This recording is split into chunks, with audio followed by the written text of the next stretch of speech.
Hey. Welcome to your weekly Corner Späti. It is myself, Nick, joined with Yulia. Hello. And Ciarán. Hello, Radio Land. Who has a radio anymore? Not me. That's my bit. I'm radioless Ciarán. I smell like your roommate's perfume. It's really nice. That's cool. So my bit is I don't have a radio. Yulia's bit is she smells like your roommate. We all got things now. This is our thing. Nick's into baseball. Yulia smells like Nick's roommate. It's a whole thing. Pay attention to the Corner Späti lore. Yeah. If you're playing Corner Späti Bingo like we did last week, This is a new one. yeah, there's a new one. You get to check off both of those. Ciarán without a radio, me into baseball, which we didn't even mention. Ciarán mentioned it. Yep. Yeah. And Yulia smells good. Yep. These are trends that have always been a thing on this podcast. This is not the first time. I've always smelled good. Yeah. People just don't know. If you don't know about it, just go back and listen to all the previous episodes. Yeah. We'll wait. We mention it every single episode. Nick always cuts it out because it's just like yeah. well, they go on. You for can half smell an Yulia hour. through the track. Wow, that sounds somehow negative. A little bit, but it's positive. You smell good. Everyone smells good. All right. Normally they go on for half an hour or something talking about how good. It's actually a massive diversion from like serious topics, such as today's serious topic, which is statues. Yes. What's up with that? Yeah, these things, you put them up because what's history without them? What is history? I don't know. I studied history, and I like the meme that then goes around always of that then in history class, someone just brings a statue in, and you learn about history through that statue. Is true. That is history class. Yeah. You do like 4 years of learning about Christopher Columbus in American history class, and then you see a statue. All you do is watch that one bizarre fucking episode of The Sopranos. Wait, there's one about Christopher Columbus. Yeah. There's one where then it's fucking anti-Italian discrimination. That's where that bit comes from. Didn't he say for the Spanish? No, the Portuguese. Oh shit, yeah. Wait, hang on. No. No, he went for the Spanish. Oh yeah, Spanish. Yeah. He tried the Portuguese first. True. Yeah. See, it shows. I didn't have the fucking statue in front of me. Just yeah. See, you didn't learn anything. Yeah, No. Now they toppled down the fucking statue, and I'm never gonna Christopher who? Yeah, the most. Christopher Walken discovered America. Christopher is not an Italian name. Yeah, it's not. I don't believe that. His real last name is like Christopher Colombo or something like that. No, it really is. I'm not joking. Yeah. Or it's like Mario Columbus. Luigi. Waluigi Columbus. Yeah, Luigi Columbus. Christopher Columbus sailed on the Luigi, Waluigi, and the Mario. They never put the mustache on the statues. Like what? Yeah. I don't know. They don't because you know what? Because that's fucking anti-Italian discrimination right there. They try to make him look more and more German with each statue. Exactly. It's like white Jesus. Sorry. But yes, okay. So for anyone who is just like not being paying attention to the news, what the fuck's that like? How's your life going? What are you doing? What's up, man? They're probably listening to radio and skip every time the news come on. Yeah. But they will. How do you skip the radio? Well, you go to a different radio station. Exactly. Yeah, okay. Well, but if you're German, you definitely listen to the traffic report. Just Even if you're not in traffic. This is like one of those Christmas radio stations. It's like a German radio station that's like all traffic all year round, baby. Yeah, literally though, like you're like yeah. You're like sitting at home. You're like, wait. I don't even know if that is I just have to see, like, is the A100 blocked up? Like, I'm not gonna go outside. I don't have a fucking car, but let's. In Richtung I need to Amsterdam zwischen Löhne und. Honey, come back to bed. I need to listen to the traffic report. They said there's a traffic jam between. There's no traffic jam anywhere in Germany. It's 3 a.m. What are you talking about? Everyone's asleep, like you should be. All right. Yep. So, if you haven't been paying attention to the news, one of the manifestations of the general Black Lives Matter protests / quasi-insurrection that is happening in the United States. Everyone in the room's dancing now. Yeah, definitely dancing. I'm whipping and nay-naying in Chaz right now. I'm just doing weird stuff like Germans can't. Yeah, there's no rules anymore, baby. Yulia's staring at her feet like the goth kids in South Park. Exactly. Yeah. Anyone who tells you how to dance is a cop and should be killed. in Minecraft. Anyway. So, one of the ways these protests have been manifesting is the, tearing down of statues. Yeah.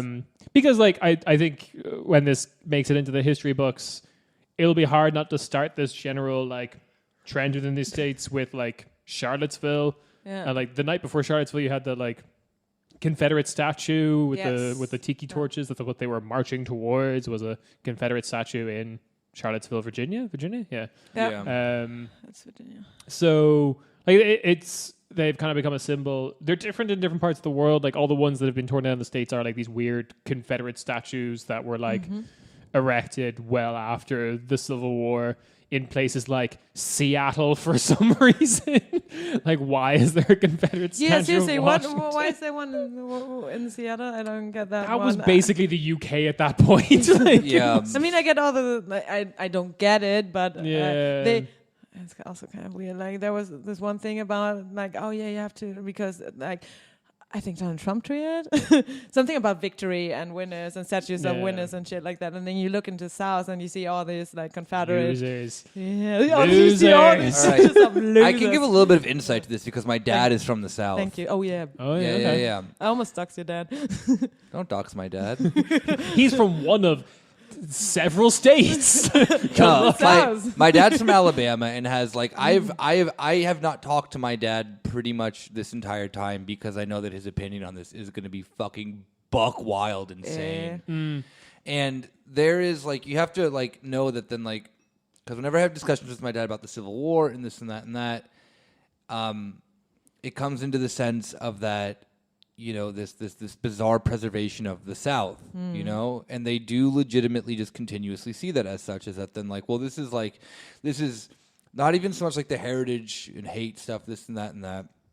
It's that the South was so fucked after the Reconstruction. I mean, you have to imagine that then after the Union won, they just kind of left the South as it was, and that's how you have the massive influx of not how precisely, but it is one of the main things, is that then just there was no plan of it, because I think Andrew Johnson was the president after Lincoln, who was just atrocious, and then Ulysses S. Grant was the president after Johnson, who was also atrocious. Was he not for a very short? No, which one? Andrew Johnson was president for an entire rest of Lincoln's term thing. Yeah, he was the president for just one term. He was a bad president. Yeah. Okay.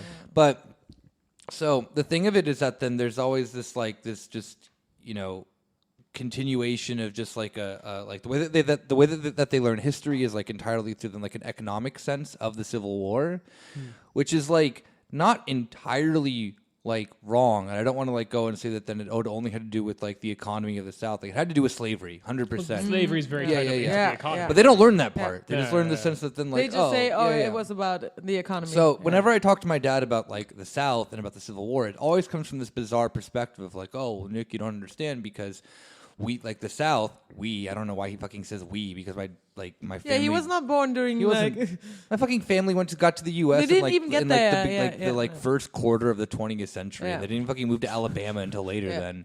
So, but there's always that perspective of talking about it. So there's just from there on, it's just devoid of slavery, so then the idea then of putting up Confederate statues and stuff like that comes into the sense of then the preservation of Southern life, not a preservation of slavery. And I know that it's insane to imagine for people who aren't from that part of the country, and they are bad statues, they do represent something really horrible, but it doesn't come into the psyche of the people as the very first thing that they think about. And I know that then for everyone else outside of it's these stand for people who you mean fought for slavery. General people that are just living there. No. Just general people who look outside, inwards into the South, and why do you have these Confederate statues?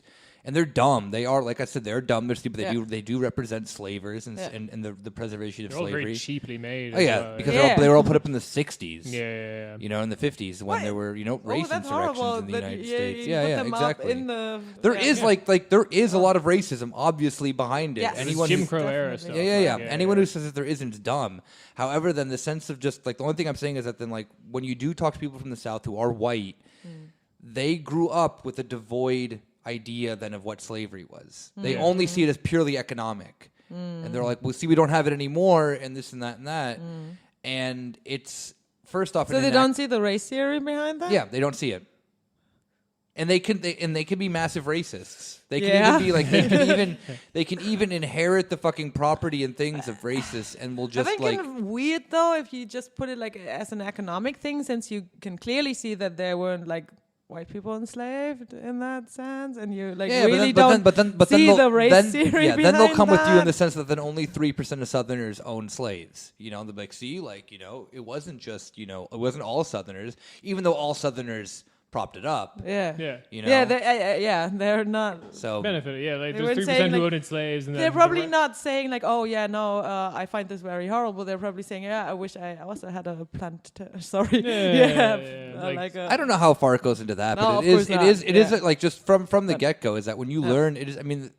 And I think a lot of Americans can agree is that like when you learn about then things of, you know, imperialism that then are never and addressed as imperialism, you just accept it as what it is, just on the face value of this is the U.S. doing what the U.S. has to do, this and that and that. And I don't think like, and this isn't like excusing anyone's behavior, but it just is an absolute mind fuck to speak with these people. And that's why I've been avoiding speaking with my dad. Yeah, of course. Yeah. And then I finally did the other day, and we had like a massive conversation about then like, the economy of the South. The economics of it. No. But then but then they like my dad like actually like kind of like had like came to a realization like after not in that moment obviously, but just you know we talk about it here and there, and like my dad's a massive racist. I will just call him out on that, but it's not. And a lot of times it isn't this like intentional racism. It's just the sense of the thing that he grew up in this disgusting environment that just continuously, you know, put that up. Yeah. So, yeah. Yeah.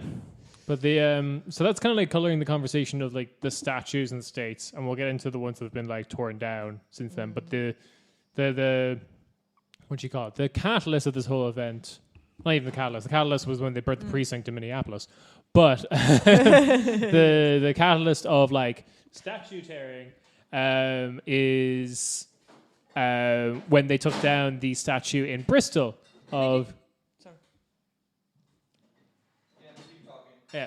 So they took down the statue in Bristol of Colston, Edward Colston, I believe is his first name. Yeah. Edward Colston, who was slave trader. So that's like different. But again, like similar to the situation in the States, the statue was erected like something like 100 years after his death. So like it wasn't, you know, it wasn't like contemporaneous. Even when like I recently found out that when they erected the statue of Edward Colston, you know, there were some rich benefactors who wanted to put the statue up, of course. Yeah. And then it was also meant to be like a community thing. But so much of the community then didn't want to erect the statue that they had to go back to the original rich people to like pitch in more. Okay. So like people were, at no point in history was the statue widely wanted. They still put it up there. They still put it up, but like it was a minority of people within Bristol being like, yeah, we should put it up, even though the process was meant to be not like super democratic. They were going to like the petty bourgeois as well as the like general bourgeois to like put it up. But still, even the petty bourgeois were like, nah, maybe not. No. Didn't we get rid of slavery? Yeah. So like that was the first one that was talking down. The videos are great of like them tearing the statue down by force and then them rolling it into the canal. Where the guys came later to try to get it with like a kesha. Wait, I only know kesha is the German word for it. The pool. Oh. But in Germany we say Kescher. Like that's a pool net sort of thing? Yeah, Like the tiny one where you get all the leaves out of your Oh, pool. yeah. You Really? try to get a racist out of the water. This seems sturdy enough to get a bronze statue. Just imagine you have this And imagine kind how of heavy like it is in confidence. water at that point. Just imagine you have this kind of confidence. You get like this racist out. You get I mean, the slave will trade. of the English people is something that then the world has known through and through. Through force, yes. So this has started off a threat, like a trend, but like this is given a target for these like protests, which some of them have been a little bit formless, some of them have been a little bit like without enemy, because like I think we talked about this last time, but the protests in Europe have kind of taken on their own national flavor and things. Something I'm genuinely surprised about, to be very honest. Yeah, absolutely. Yeah. They're not purely like sympathy, solidarity protests with the US. Exactly. They're recognizing there's problems here, and new targets have been acquired. Like the Irish protests are going against direct provision. The UK is going after the cops because they have a problem with that. You see it in France. You see it in France. It's about the Adamas thing, and also like a lot of people from the former. We had a lot of stuff going on in France before the lockdown and stuff like that. Yes, so this actually being. It's a continuation of exactly, Yellow Vests. And in Germany, speaking about like the Uri Jallo thing and speaking about other deaths that were caused by security and police brutality, we talked about that before. So everything is also addressing or supposed to address the own issues in a little bit like, and one of the things that is particularly unique to like the European character is that because this is somewhat absent from the American protests is colonialism because America is settler colonial, but like it's a little bit different to Europe where it's very obvious like that we have all these statues to people who went abroad and ruined Africa and things like that.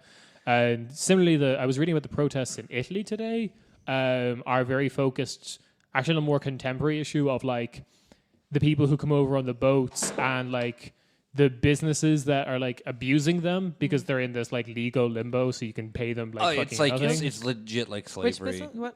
Italy, like Italy, like sub-Saharan African people coming over and then being this legal limbo. There's even the thing where the Cosa Nostra has like co-opted them to get like a bunch of a Nigerian mafia to do their dirty work. Oh wow! Effectively, okay. Like they exist to be like thrown under the bus by Cosa Nostra, like go kill this guy in such a sloppy way that you are definitely going to be caught by the police. It's really fucking grim. But I think I would just do like if everyone doesn't mind, a quick rundown of all the statues that have come down since. Yes, please. Okay, so the big one was Edward Colston in Bristol. Pimp. Dead. Dead. Press F in the chat. No, don't, because that's for paying respects. We could play like the time of our lives. It is something unpredictable. But in the end, it is global right. insurrection. Exactly. This is what the song was about. All right. Shit. June 8th, Louisville, Kentucky. John B. Castleman, who was... Bitch. Dead. Confederate soldier, controversial figure, being vocal about segregation between blacks and whites after the... after they lost the war? Yeah. June 8th in Indianapolis, a general Confederate monument. So just like not depicting anyone, just to just it just says racism in a clip art font. I'm getting to that. Oh shit! Here we go.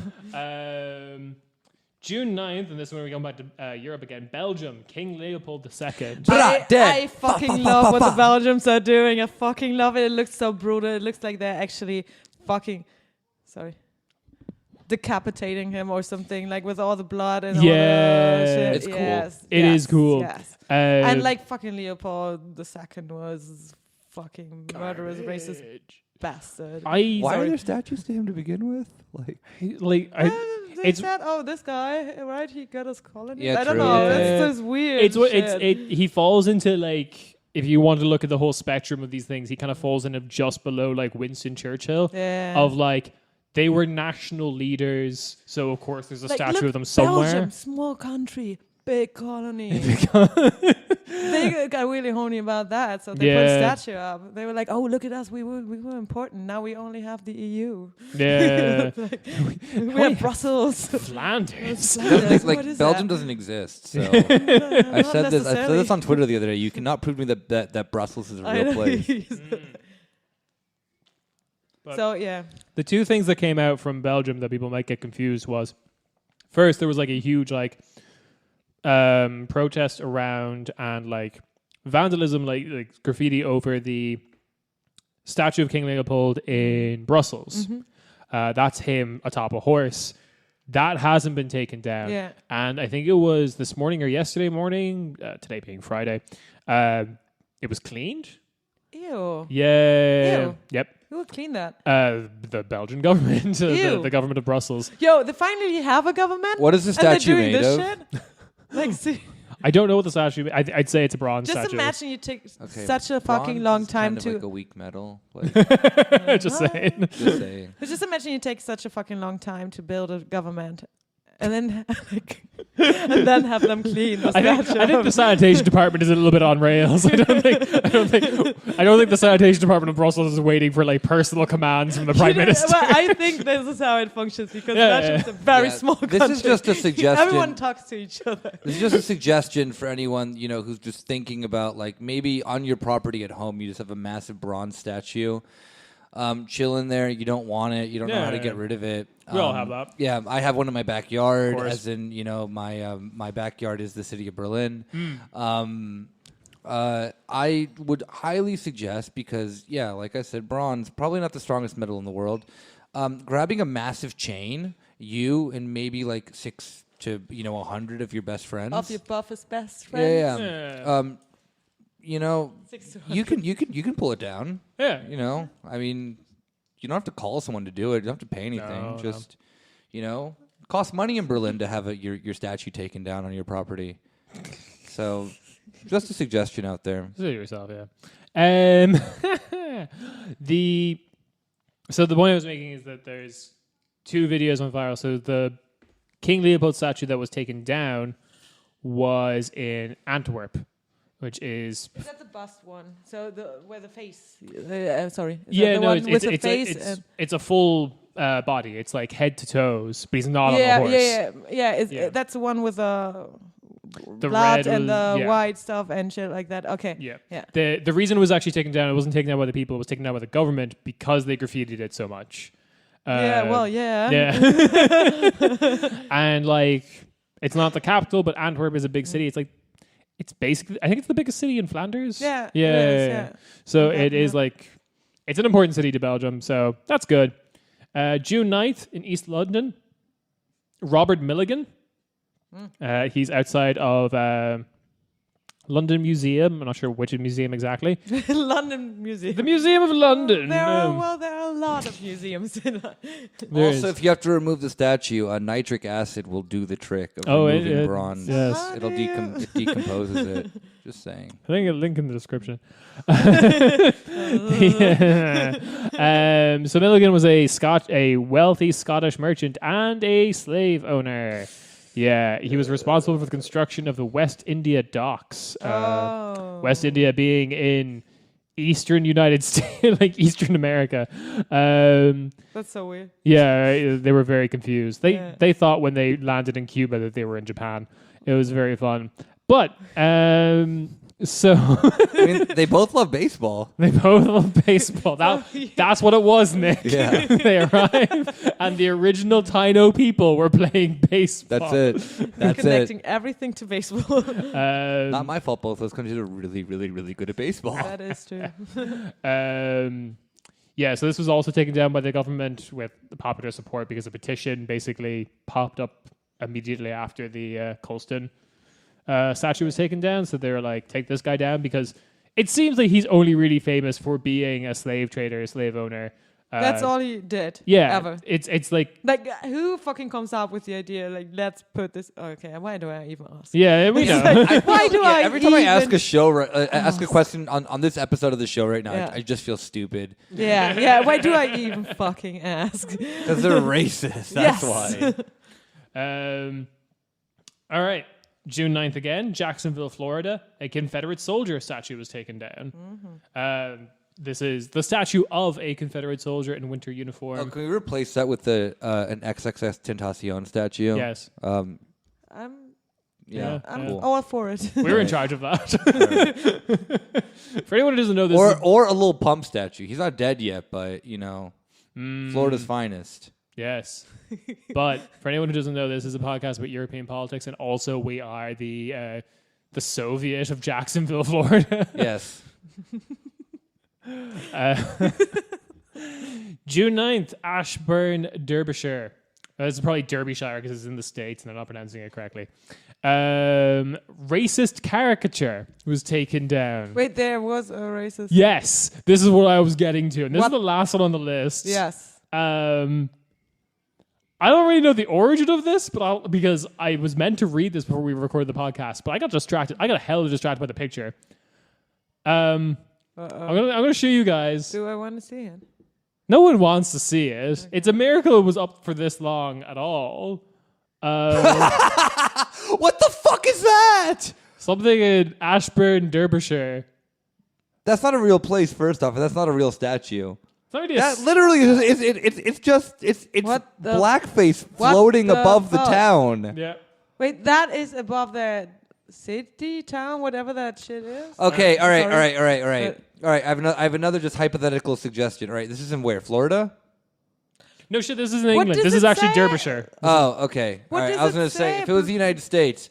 Under it. You keep. No, all right. What I was going to say is that if it was in the United States. Florida, insane state, or anywhere in the South where that probably existed, but it doesn't actually exist. This doesn't matter. But nonetheless, suggestion time. You have a racist statue that then has just a head that then looks quite flimsy on your property. Flimsy. Yeah. You're also in a state that then allows anti-material rounds like a .50 caliber. Borrow it from someone. Shoot it. It'll disappear. Done. That's it. That's my suggestion. That was my for getting on your property, mind you. You have a racist caricature on your property. You have to get rid of it. Yeah, of course. Yeah. Okay. In the UK, this won't work because anti-material rounds are illegal because the liberal Europe. Ashburn, Derbyshire.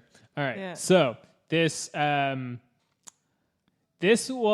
a signposted gate, an iron and wood feature fence. That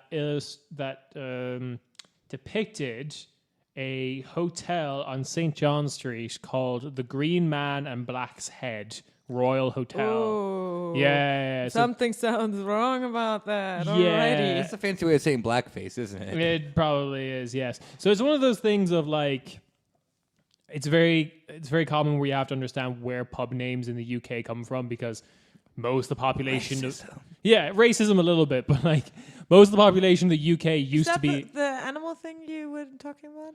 The animal thing? Oh, sorry. Maybe. But no, that's in Berlin. Sorry. Right. I know where the pub names in Berlin come from. Right. Go on. Sorry. It's a similar thing. So like in the UK, lots of pubs and businesses just got the name of like the Rooster's Head or like the Pig's Feet. Because everyone was illiterate, so they only had a picture. Yeah. It's a medieval Europe thing, basically. Yeah. And I was asking myself, you told me that? No, you didn't tell me that. Someone else told me that about Berlin, but yeah. So it's a medieval Europe thing when like we were all just like uneducated masses, and I guess there was just a hotel in Ashburn, Derbyshire, which was just the Black Head, which was just a picture of what they thought an African person looked like. So that's cool. That's been removed now, so that's good. The sign. So my suggestion for getting that off your property no longer pertains. So it seems to be that what happened there was the people of Ashburn actually removed themselves and returned it to the council before any legal action could be taken against them, being like, "Hey, here's it back." However, here's also the petition with like 52,000 signatures being like, get rid of this fucking thing. So we already took care of it. You don't have to do it. You're welcome. We've saved the council some money. You're welcome. Some bizarre listener, Corner Späti's probably going around at whatever Ashburnshire, Derbyshire, whatever the fuck it's called, with the fucking 50 caliber sniper rifle, just like looking for the statue, being like, Nick told me to do this, and I did not tell you to do it. It's already done. It's already down. I would never dare tell you to do something like that. Yeah. In Minecraft. In Minecraft. No, but I mean in the U.S. though. Oh, I'm thinking about like does Germany have these? I mean, we have statues. We have races. We have Kaiser Wilhelm still up everywhere. Like just hanging around in Porta Westfalica, overlooking the Porta Westfalica. He's huge though. How are you going to take him down? He's fucking huge. I had to drive there several times with the car when I was doing my driver's license. He's huge. And you ran into him with a car. Yes, I was constantly. And she said, "No, that's not how you do this. This is not how you park." And this is why Yulia doesn't have a driver's license. That is why I can't drive, even though I have a driver's license, because my driving instructor was also anti-racist. I'm too anti-racist to drive. All right, yeah. So that actually kind of leads us to the next point. It was like, what fucking statues are still around that aren't being taken down? All of them except for the Moomins, Paddington Bear, and the little ones that you told me about earlier. The lemmings in Dundee. Yeah, but even Paddington Bear maybe like is on site. Well, he has a fucking whole station named after him. So. Wait, is it the other way around? It is. It's the other way around. No, the station is named after the bear. I'm really sure. No, don't take this from me. No, I wish it were so. And you know what? Yeah. Because you convinced me, it is. Good. Okay. So, yeah, like there is a lot of statues, and there's a lot of like quotation marks debate about like what statues should be taken down. Like the big one in the UK is now like Churchill. Yes. Take him down. Take him down. So yeah. Can you like mustard gas him? Take him down. Tear him down. Yeah. Fucking tear him down.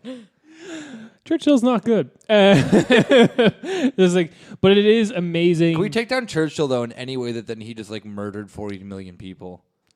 I feel like if we took down the statue of Churchill, you would have to replace him with the dog from the Churchill insurance ads. I don't know what that is. Yeah, this is a very British thing, but like... But it's a dog, so dogs can't be bad. No, he wasn't bad. So this is a thing from the UK where like basically TV got really weird in the early 2000s where like the only thing you would advertise is like insurance. It was the same thing in the US. Yeah, it's the only market. But they had a thing called Churchill. Call the general and save some time. That was the one in the US. They had a thing called Churchill Insurance, where the mascot for a Churchill Insurance was like one of those like bobbing head dogs that you would put in the back of your car, like the fake ones. The back? You put them in the front. Still don't have that driver's license. Just obscure the windshield with dogs. Yulia has her entire bobblehead collection just like on her fucking you front can't windshield. See anything, no.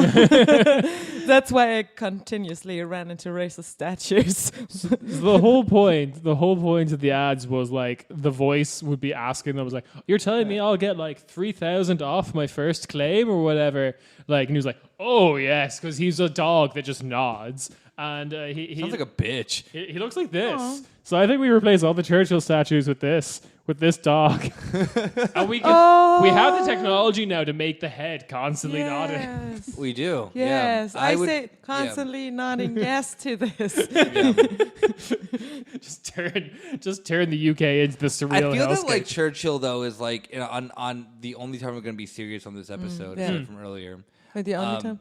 The only time, because this topic is so bizarre to me at the same time. Is that like, first one, like what statues are dumb. I know, like they're stupid. Statues to dudes are dumb. It's gay. You gonna put a fucking statue up to a man? Wow. Fuck. I mean, Greek Romans and Greeks did it. And because they were very gay. Handsome, very naked. Yeah, exactly. And they all fucked each other, and it was cool. Yeah, it was cool. It actually was cool. Yeah, but I mean, but on a This is a statue in the central square of a dude I want to fuck. Yeah. If you look like this, call this number. Hey, far better than any of the fucking statues that are being torn down right now. Yeah, I mean, it was kind of like trying to, memorize and put the pretty male body into like an internal. It's hot. Yeah. It's fucking hot. Yeah, I mean, seriously, have you seen those Marron, muscles? Have you been to a Greek or Roman museum of antique bust and antique statues? That's just saying. Just with the camera phone. Just saving this for later. Yes. The lady comes over and yells at you for taking a photo. I'm just taking a photo. Yeah. Art, Mom, it's art. Ciarán with his hentai. It's art. Yulia has folders just of Greek gods. Seriously, but on a serious note, I just genuinely don't understand the obsession with then this sense of only understanding the preservation of then whether it be the legacy of someone positive or negative through that as being good, because it takes up space. It's cumbersome. It's stupid. They look dumb and they're really shittily made half the time. It is kind of like a part of. There's a statue down the street from where I fucking live with just some woman playing with swans, and I don't know what the point of it is. And maybe she did that all the time. I don't know, but exactly, it's just dumb. I like statues of common people, to be honest. I like the shit like Rodin's shit and all dumb. All dumb. I like the Yugoslav statues just like shapes.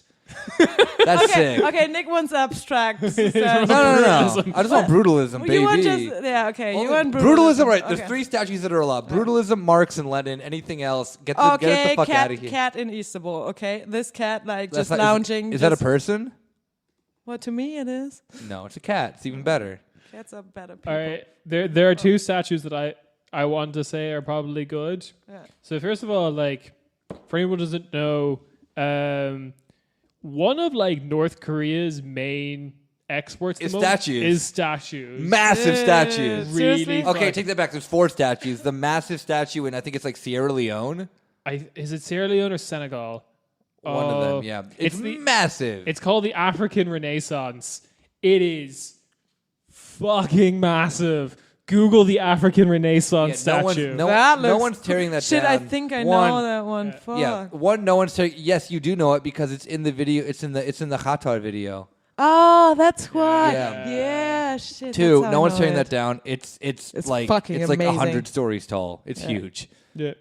But it is cool. But it is a statue of our citizens achieving shit. But it's not of one. It's not of one fucking loser who murdered a bajillion people. So, there's one thing about statues. So that's kind of interesting because Yulia, you're the academic. Yes. Now I forgot my thought because you said that. Okay, wait. Let me get back into it. A lot of the times, if you want to commemorate something like a concept or something that happened, Marx, Lenin, Engels, I know. Yeah, something you do it kind of more in an abstract way. You have something like this. It's not this is not modeled after a person or something like that. The people at Friedrichstraße or something, the one with the suitcases and shit like that, not modeled after a real person.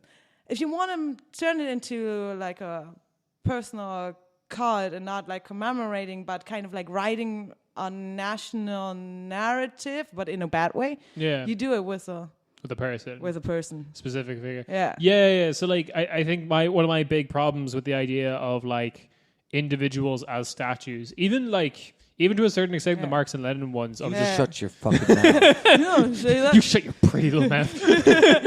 Is it does kind of fall into great man of history. Exactly. I will agree. I know that I see this jokingly in the sense that then the Marx, Engels, Lenin statues are cool. Yeah.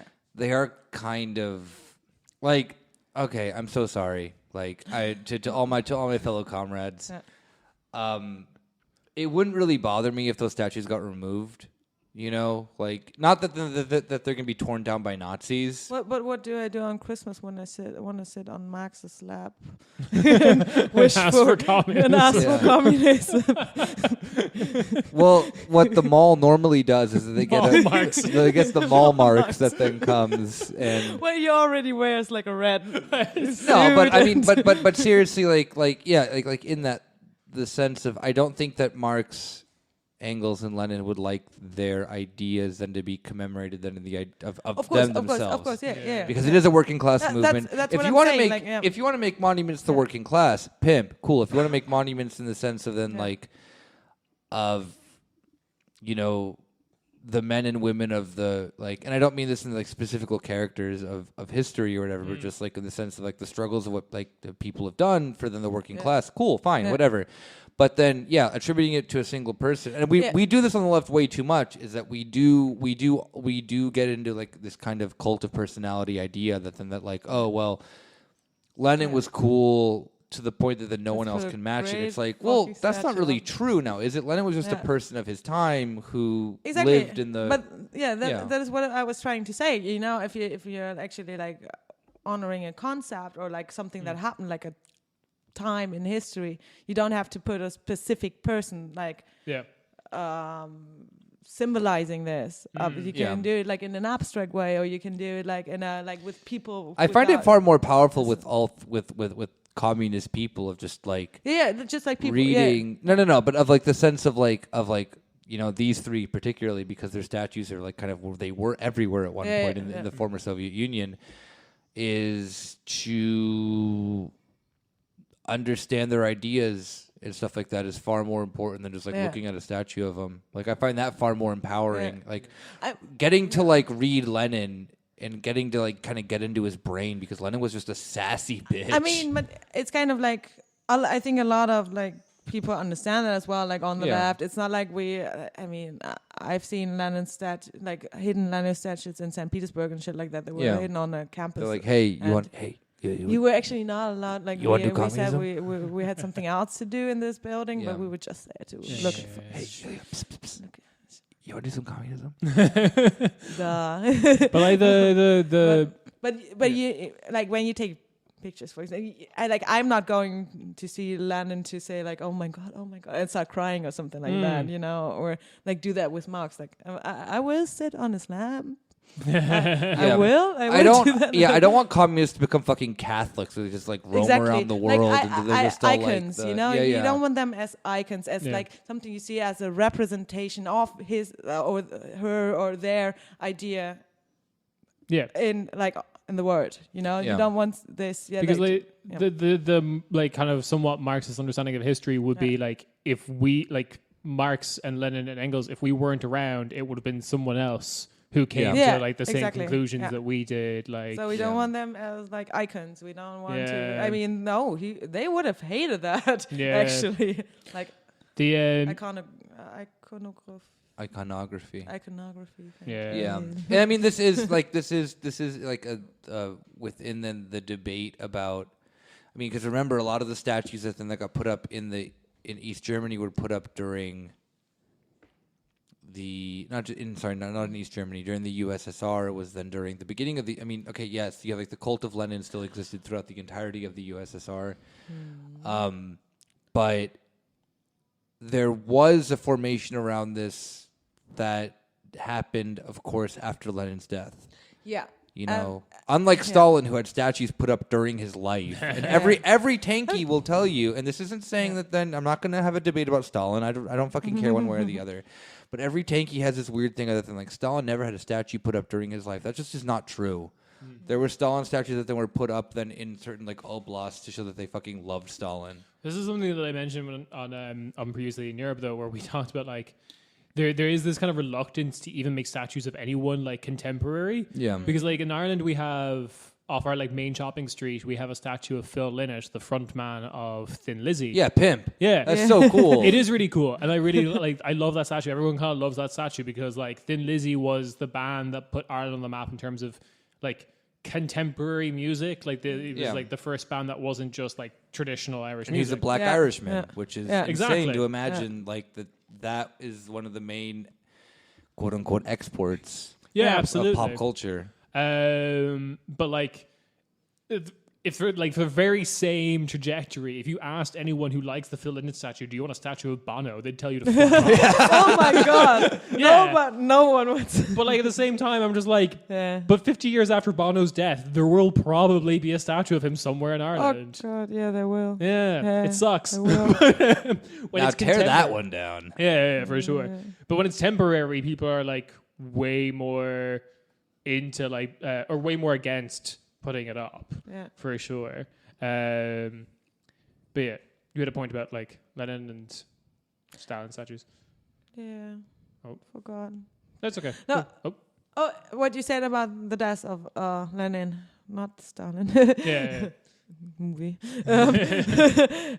No, actually, it was like after he died, it was kind of like, I mean, there was a big effort to turn him into kind of like this icon, you know, to turn him into someone where he can't speak for himself anymore. So it was kind of like an effort to put it like to not a Churchill kind of thing like they did in with Kim Il Sung or something like that, but kind of like put him onto saying, okay. But are there statues of Kim Il Sung?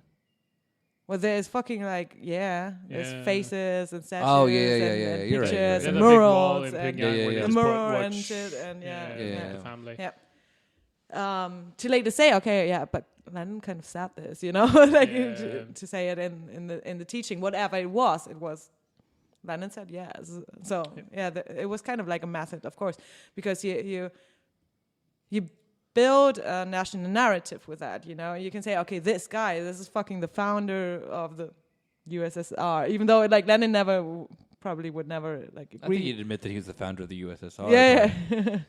I think he wouldn't want statues of himself put up. He'd probably say he was one of. Yeah. True, yeah, because I mean, like the yeah, true. I mean, like they are. This is what I mean. This is what I mean. Yeah. Workers' councils and to make it like easy to digest and easy to understand and easy to follow, it's easy to have a leader in that kind of sense, or to have a cult. Yeah, like a cult of personality. Personality. Yeah, you, like to make it like. I mean, there is like a bit of fucking Ukraine putting up all the racist statues, right? Like saying like, "Oh, this guy." There is a bit of back like then, World War II. Yeah, there is like a bit of like, and I think that anyone on the left who doesn't like recognize this is just kind of like dumb. Yeah. There is a bit of like evangelical bullshit within the left. Oh, and we have to like the thing that I think is nice then about looking how it's going about now within the U.S. and the movements going on in Europe is that like it is a little bit stripped of that. Exactly. You don't need the one... Which could also be destructive within itself, because we saw within the Occupy movement about how then having a leaderless group is also very easy to be co-opted by assholes and just by libs and shit like that. Yeah.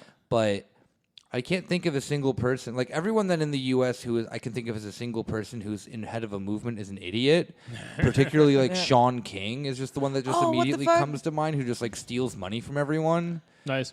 I don't really know that much about that. Sean King just like leaked like, all right. I just saw that they have this like Brianna law passed now, and Sean King kind of said like, yeah, we did it and shit like that. And I saw people on Twitter saying like, you have nothing to do with exactly. it. All right, so this is a little bit of a detour. I'm gonna leave this in the episode because I feel that no one ever mentions this, and except for black activists in their community. And they're absolutely right about this, is that Sean King is a horrible person. And you see Sean King's stuff right now shared like fire. Everywhere. Because what Sean King does is that he'll find organizations in the U.S. that are like kind of like they're kind of active. And like, not that they're kind of active, but they're just like unsure of what they're doing, but they've been active for a while. And they've been kind of trying to build themselves, you know, and build a bigger medium and whatnot. Yeah. So Sean King will latch himself to them, and it's just there have been multiple cases of him latching himself onto these groups, and then just dips and takes like money and stuff like that with him. Yes. There's you can look at all there's so many. What does he even do? Like except for a podcast, I know that he does. He writes to The Intercept occasionally, and he does this. This is what he does. He's a pundit. He's a pundit, and he latches on to movements, and he'll steal their money. Oh shit! That's what he does. Yeah. Similar, like in terms of like the co-option and people kind of claiming to have responsibility or be a part of something that they're not. It was like when what's his name, Durray, yeah, Durray shared that it was an Instagram story. He does the same bullshit as Sean King. Yeah, he shared that Instagram story of when the announcement came in that Minneapolis had gotten rid of their police, and he was like, "We did it," and it was like, "You were not calling exactly, for abolition." And this is the thing is that then within local communities that then have worked with Sean King, they are adamantly against him. They're like, "Do not work with this guy. He will fucking take your money." I've seen that a lot on the people on Twitter I follow. He's a snake. He's this. He's that. And Sean, it's not. It's shitty that people like this exist, and they exist in every country. They exist in every fucking background. It's just. He uses this for his own advantage, and the thing that then just is super shitty about him is that no one within the liberal sphere calls him out on it, but local activists, particularly black activists on the ground, call him out, and they're like, "Do not work with him because he is just out here to steal your money, and he's just doing it for clout." We can use the fucking SoundCloud word for it, and it's gross, it's disgusting, and that's why I obviously, when people share his stuff, they don't know that his background. I didn't, for example, and I've later dug into it and seen a lot of tweets by the people that I follow. And I was right. Yeah, you were right. Yeah. And then I've later seen from the people on the ground, that actually. I think his grift is also a little bit more subtle than, for example, Durray. Durray is for anyone who doesn't know, he's the face of the 8 Can't Wait thing, which everyone has. They're both libs too. First off, they're not radical in any way whatsoever. No. But I think people immediately caught to the 8 Can't Wait thing as being insufficient for the present moment. That many. I think Rob mentioned the last episode that Minneapolis had 7 of the 8. Yeah. So that's a situation, but then I feel like Sean King is better at using the correct language. There's a reason why people retweet him because he's. The thing in that tweet is probably right. It's probably the correct take on something. Oh, no, of course. That's the thing that then is so entrancing about his internet presence is that he's really good at being online. Yeah, he's really good at being having the tweet where, where it's in there and you can just retweet it and you think, oh, this sounds good and this is it. This started with statues, and then speaking of statues, we're tearing them down. We're tearing down Sean King. But it's you can't touch us. We're in Europe. But it is an interesting one, especially when you're looking at these protests of interrogating the whole idea of having a statue of a single person. Yeah. Because I had this discussion on the Discord. Join the Discord. But the idea of Nick, you're already on the Discord. You don't have to join. Nick's join the Discord right now. But the idea that the revolution. Not that I'm necessarily claiming that's what's happening in the States. Oh, nice. But not to necessarily say that the revolution will have a singular leader. Yeah, I often feel that when historical revolutions, when we look at history books and say, oh, the leader of this revolution was this person, it probably... Sean King. It was Sean King. The leader of the French Revolution was Sean King. But it was probably Jean King. Jean Royal. But Le Roi. That's the fucking. Oh yeah, Sean King. That's Jean Le Roi. They don't even call it Sean King in the state in France. Yeah. That's the fucking. What's that fucking movie called? Oh, Pulp Fiction. Pulp Fiction. Yeah, where he's they don't call Sean King in France. What they call it? They call it Sean Royal. Jean Royal with cheese. But the. But the whole idea that there is leaders of revolutions is also kind of fuzzy at best, because I feel that is just trying to take the square peg into the round hole of revolution into great man theory of history. Yeah, revolutions on the ground are chaotic as fuck. Exactly. And it's fucking complex. There's so many groups involved. There's so much counteraction. There's so much action. Yeah, sorry, I interrupted you. No, you're absolutely right. There's a million groups, and maybe those groups have leaders, but then there's also factions that are just a group of people who all loosely agree that this is the thing that needs to happen. Yeah. Can you name the leaders of the other groups of the Russian Revolution? Even just if we're going by revolution of changing from one. No, but I just mean just strictly in the point of that. Then we can name Lenin and Trotsky, And maybe if you're like a fucking psychopath, you can name like a couple of others, but I can't because I'm normal. Who was the leader of the SR? I don't know, and I don't care. It doesn't matter. Like, that's the whole point. Is that then like the fact that these like, all right, if we're gonna view history then through a historical material lens, as I personally enjoy to do, you know, the fact of that then it as such is that then humans are creating history through then, you know, their material conditions. Yeah.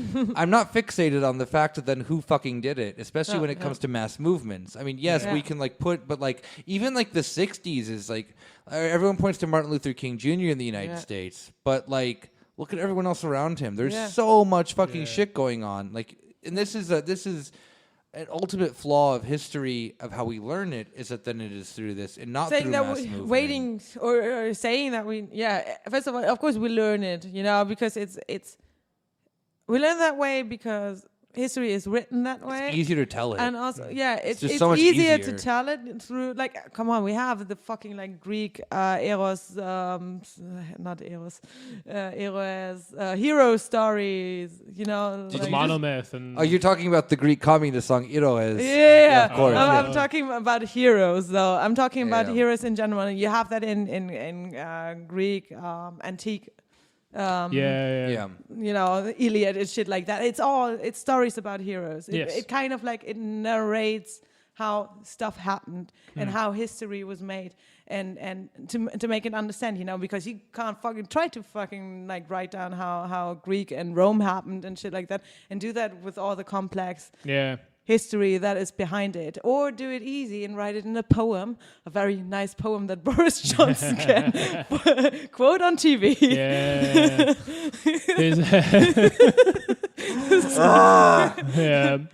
know, do that Greek, way. all right, everyone doesn't know this, but actually the true modern Greek accent is actually Boris Johnson speaking ancient Greek. Exactly. Of course. He's the only real Greek. But he's actually it was Turkish. always that way. So you would like stories, or before stories became history. Wow. Herstory. Sorry. Damn, now you make me sound like a weird, like, lib feminist.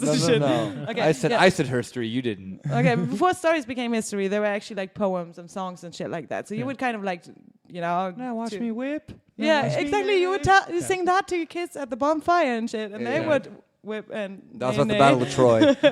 Well, no, women weren't allowed nay back then. It was very much a. Yes, only naked men could whip in nay. It was kind of like a thing to remember history, you know. So it was always kind of like a form, like of art or a cultural, you know, representation. So it would be a simplified version of a very complex situation, or a very complex. We pretend though that it's different though. Like, how do most people learn World War II? Is like not the most through songs. No. But I mean this seriously in the sense of that then movies. Yeah, you learn it through fucking seeing like 3 Steven Spielberg movies in a marathon because you're just all like, the Germans were bad. And then maybe if you're, you know, a little bit crazier, you'll watch like Letters to Iwo Jima or something like that about the, you know, the Japanese, you know, the Pacific Front. Exactly, nobody fucking learns about that, by the way, in Germany. Yeah, but it's just like it. I mean, really, like in the sense, like I think that the method of learning history for the average person is no different. You learn it through movies, and you learn it through then like the fucking Bill O'Reilly books called like, you know, like George Washington was a pimp or something like that. Whatever the fuck they're called. Or you go through the city, stop by a monument, and watch. Exactly. What because you're stupid. On the fucking, yeah. I mean, and there has to be a method. Like I think that. This kind of bogs me down always because like I think the complexities of historical events is what makes them so interesting, and what makes them so relatable is that then when you realize that then like, okay, something like the Second World War, that you take this like massive event that's the most like destructive thing of not even just like modern human history, but just like pretty much human history in general, and then understanding like the political undertones, the social undertones, the economic undertones of everything that's going on, it makes it better to learn just simply like it. I know that sounds dumb, is that then like the deeper you go into it, the easier it is to, not easier, it's never easy to understand, but then you can start like piecing things together that like, okay, none of these decisions are like easy to make. It isn't like a fucking like hero's tale of like, you know, Star Wars or something like that where there's like an easy, I mean, Wait, okay, it's like, not like it's Star Wars. no, I mean like you continuously learn like and I Hitler think versus the Poles. Hitler had the high ground. exactly. But no, I mean I think Howard Zinn like breaks this down really well about his analysis of World War II. And analysis of World War II is that then like, okay, even though the United States was against fascism, the United States didn't stop the Holocaust, even though they knew that it was happening. They came back as the sailors in 1942. They didn't have a problem with racism. They came back to like Los Angeles coast and shit like that, or Bay Area and over. And they were all doing the Thiz dance because it just was magically they were chasing the 1990s. people. They were chasing people in what's it called, like zoot suits or something. Zoot suits, yeah, exactly. Yeah. Because that was predominantly Latino working class, community, Latino, black, working class fashion, and they just probably they were overseas, they weren't. It doesn't matter. They were all like saying, "Oh, we're fighting Nazis because they're fascists and shit," and then doing the racist shit at home, you know. Yeah. So and. Yeah, but just on the simple sense that like learning history as then like of good versus evil is just a dumb way of learning it. It's a childish way of learning history, and the only way categories. And it's easier for the human brain to understand categories, and it's easier to break it down in simple. I think I think it's very like.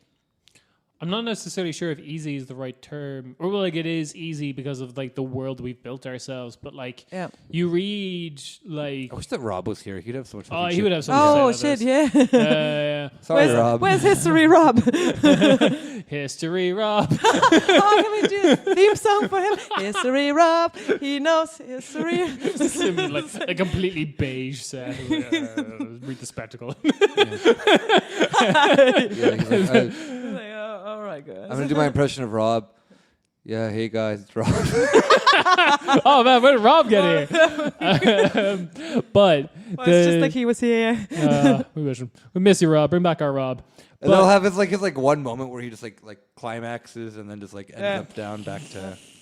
I didn't mean that in a sexual sense, but maybe I did. Who knows? We're all horny for Rob. I mean, so like, easy is not necessarily the right term, but like, it's a world we kind of created ourselves because for example, there are like sci-fi authors who do like reject the great man of history theory and try to reflect that in the books, namely. Kim Stanley Robinson, who did the Mars trilogy. And but he's like, I mean, he's an outlier because he's like explicitly Marxist in his. Well, someone not necessarily explicitly Marxist, but on the left is like Eric Flint, who did the 1632 series. And he's a union organizer from the States. So I don't think he's like a theory guy, but he's a union guy. But like even then, it's like I feel like a lot of the times the best they can kind of muster is like what's usually referred to in novel writing business as a mosaic narrative of like each chapter will be someone else's different perspective, but they're still characters. It's kind of a hard thing to like juggle or manage. But even then, like there are plenty of like people's history books. Like it is doable. People's History of the United States is a bit of a slog to read. It's very thick. It starts from like Cuba all the way to the 90s. It's like 700 pages. Yeah, it's the thick. And I legitimately understand AJ Soprano when he's sitting there being like, "Yo, what the fuck? The U.S. is fucked up," because that is literally the first book that then like every like. I don't know, like you approach that book in like your late teens or early 20s, and you're still like, and you can like finally read it. I mean, I didn't, but I had to read it for university, and it is a good book. It is the first book that then exposed me to the fact that the United States is dog shit. AJ Soprano, I'm dumb as shit like you are. I feel you. I fucking feel you. I remember which one that was. But there is ones that are like easier like to read. Like there's People's History of Europe is a book that I'm reading at the moment. Yeah, you got me People's History of the Russian Revolution. Oh, the one that's written by a fucking trot. Yeah, he's a Trotskyist, but it's okay. But it's obviously doable to teach history in this way. Yeah. It's just not the method at like so much. The Yeah, it's a lot. Yeah, I mean, you still, since we were talking about history and how history is taught, like. Yo, you guys know these things called dialectics? Yeah, this is not always considered. No, but you have, especially in history, especially in Germany and university, you have a lot of of people that are still like in this like great man narrative kind of thing. Yeah. Well, that's what the fucking historico debate was. Yeah. Like, and you basically, it's a re-description of the narratives of how history is taught. Basically, in Germany. it's the stuff of like Hitler was a monster, but Stalin was also a monster, and the two monsters. It's like Godzilla versus monster inside Europe. Jesus Christ. That's not fair. I prefer the Japanese way of like Godzilla as like a symbol of. Yeah. But it's not actually a true story. Well, we can cut that out. But we can talk about it. I can talk about it. No. Don't talk about it right now because we're going good. Yeah. So stop. Yeah. Anyway, but you see that in Germany as well, and this is about like how you learn history, how you teach history as well, and this is why a lot of the times it's in America there are a lot of like communities saying, okay, we kind of like need to focus on our side of this of the history because you won't learn this in school. Yeah, and that's the thing. Of course, we can't. I learned about the Trail of Tears when I was like 17 years old. 17, wow. Yeah. Which was like this is like basically what your land is. Yeah, that's an exception because most people in the U.S. don't learn about the Trail of Tears. Yeah, so that was that's the thing, and that was also my tweet was about that. It's not like it's not in the curriculum, you know. No. Maybe it is, but a lot of the time it's skipped because they say, "Oh, Germany didn't have so many colonies, so we don't have to talk about that." But there were like 4, and they were brutal as shit. Yes, and I think that they're like, I think on the point of like we had Kate on an episode to kind of talk about in the sense of that because of did you say her dad grew up with experience of like interaction with the Germans in Tanzania. Exactly. Yeah. And I think that's like an interesting point of then looking at it in like the multifaceted aspects of colonialism is that then it isn't like Sorry, I was Oh, yeah. No, that you know, while we look at then like the British example as being one of the most brutal in the world, like there were different colonial projects. There is obviously a dialectical aspect to colonialism as well. Like this is, I think, the thing that then we have to always understand is that then colonialism had its continuity because while it was brutal, the people then within communities who it benefited from it. Yeah, and that's a hard thing that you can like you can admit both, obviously, you know. Yeah, like the sense of you know. It was brutal, it was violent, it was completely expletive, but there were people who participated within the colonial project who were then local within the communities as well. Yeah. You know, and I think that then the thing that I thought was so interesting within the episode that we did with Kate is that she mentioned how the Germans started to do the colonialism slightly different later on than in their projects. We can still argue that Germany still has colonial projects. Right now through NGOs and stuff like that, whatever it is, that they try to integrate themselves within the population and understand it, but it's still for the expletive means, obviously. I mean, you see, like which countries have all over the world have stuff like Institut Français, Goethe Institute. What else do we have? This are the two that I know. Which are the other ones? Do the Brits have? Oh, to control language, is it? Yeah. Language, culture, etc., etc. And you have so the British famously do not have one, but the Spanish do. The Portuguese do. The Portuguese, Italians, exactly. All over the world. Mamma Mia Institute for Mozzarella in Vaffanculo. Exactly that one. Like, you know, it's teaching language, but it also has to do, you know, that you have You're creating a workforce too that then can easily come to your country as well. Yeah, exactly. You are teaching German culture. You're teaching German language. You are trying. Yeah. So I think we can wrap up this conversation on statues, but I do want to bring up one statue that I think is very much worth saving because is it the Moomins? I'll come to it. Don't you worry. But so like one of these problems is that like the process of statues is like basically not democratic. The reason people want these torn down and they've they've exercised a form of democracy by like tearing them down themselves or graffitiing it. Like these are not things that people wanted. The history of particularly the Edward Colston statue is like no one wanted it ever. So like what happens when you introduce democracy into like statue erection and stuff like that? It's you get a statue of an erection. Am I right? Hey, yo. Hey. But like people, yeah, that's kind of one of the arguments of like, oh, if you let anyone just vote about statues, they'll put up something ridiculous. Like, well, if this town has a ridiculous statue, that does tell me about the nature of this town. We're talking about replacing the Winston Churchill statue with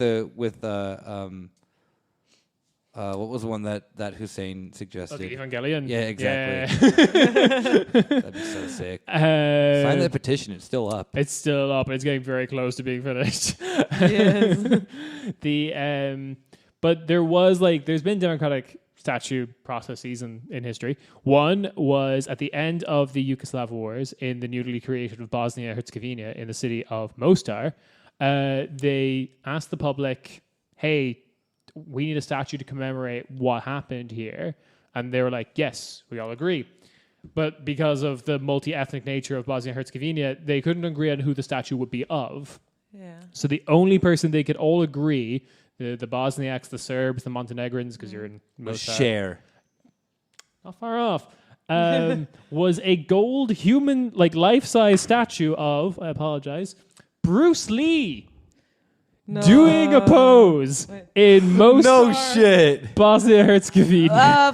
Fun fact. Mostar, that's a really small statue. So Mostar is actually, as far as I know, if I'm not wrong, the city that is... Well, Mostar is bridge, as far as I know. It's one that is connected to another country, actually, through the bridge. So it's like a bi-national kind of city situation. And they have a Bruce Lee statue. It's interesting. Take that fucking Kosovo with your massive Bill Clinton statue. Yo, fuck that. Tear that down. Tear that one down. Wait, what's the name of the square? Isn't it just Bill Clinton Square? Yeah, it is. They also at like NATO It's Platz. not only a statue. They also have a big picture still on the buildings, on the high-rise buildings.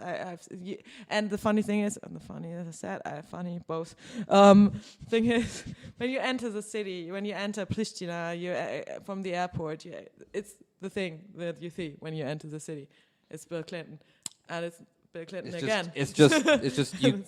Pristina's the town to get your dick sucked in, apparently. Yeah, underneath the fucking table. Definitely. Well, he still visits Pristina. Wait. Oh no. He does visit Pristina. Right. That was a bad joke, Nick. Yeah, sorry. I think on that note we can wrap this bad boy up. Yes. Yeah.